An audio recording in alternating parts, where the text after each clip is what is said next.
मैं Facebook group का admin था। रोज़ ही मुख्तलिफ लोगों से बात होती। एक दिन एक लड़की ग्रुप में ऐड हुई और उसने इनबॉक्स में बात करना शुरू कर दी। मेरी आदत थी कि मैं अपनी बहुत सारी तस्वीर अपलोड करता।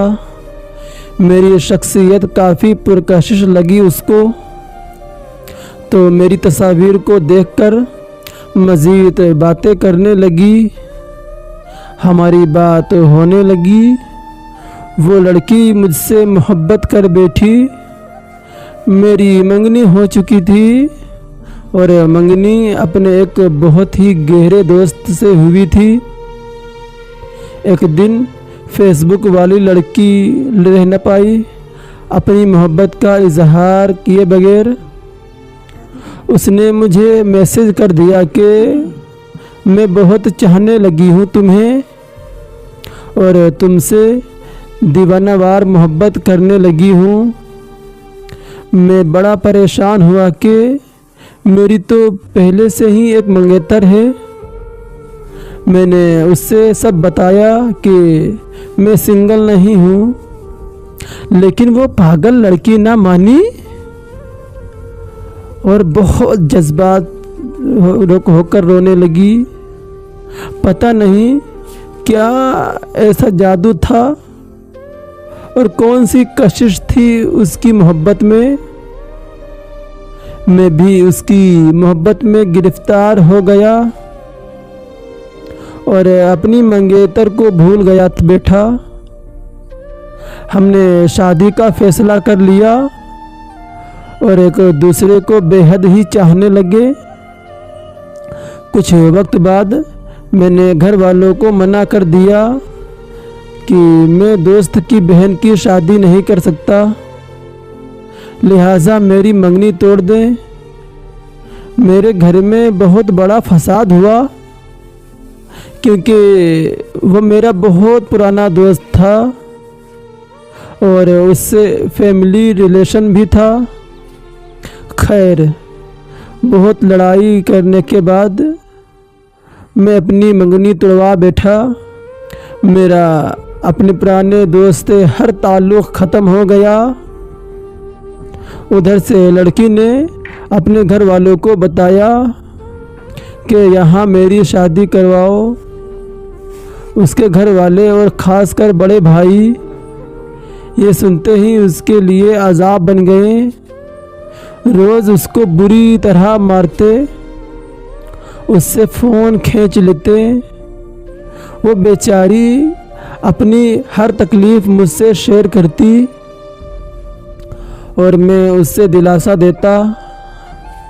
मैं इसलिए भी उसके भाइयों से बराह रास्त बात नहीं कर सकता था कि कहीं बात मज़ीद बिगड़ ना जाए और लड़की को तकलीफ़ ना दें। बस मैं इसी खौफ में रहा, लेकिन वहाँ हालात मज़ीद बुरे होते गए और लड़की बहुत डिप्रेशन में रहने लगी। उधर मैंने रिश्ते के लिए अपने घर में सबको मना लिया। मेरी अम्मी मेरी खुशी में राज़ी हो गई। मैंने लड़की से बात की कि रिश्ता ला रहा हूँ तुम्हारे घर। उसने कहा बात करती हूँ घर वालों से। बस उसके बाद वो लड़की गायब ही हो गई। कोई 45 दिन बाद उसकी कॉल आई कि मैं शदीद बीमार हो गई थी, इस वजह से तुमसे रब्ता ना कर सकी। मैं उससे नाराज़ ना हुआ और बात फिर से करने लगा। बात होती रही और कॉल बंद करने लगा तो वो बोली कि प्लीज़ जब तक मुझे नींद नहीं आ जाती कॉल मत करना। और मैंने ऐसा ही किया। उस दिन के बाद वो फिर गायब हो गई और आज तक उसने कोई रब्ता नहीं किया। मैं आज तक उसके इंतज़ार में हूँ।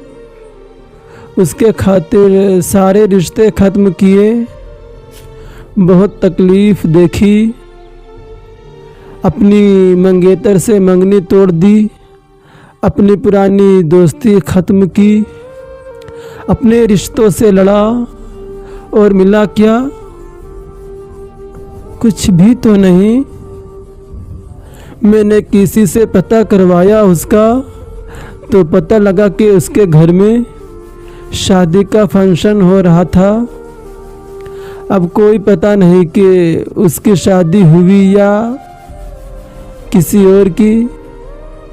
मैं आज तक उसकी मोहब्बत का मुंतज़िर हूँ और ख़ुद को बदनसीब समझता हूँ। वो जहाँ भी है काश मुझे मिल जाए, वरना अल्लाह उसके नसीब प्यारे करे। उसके लिए हमेशा दुआ करूँगा।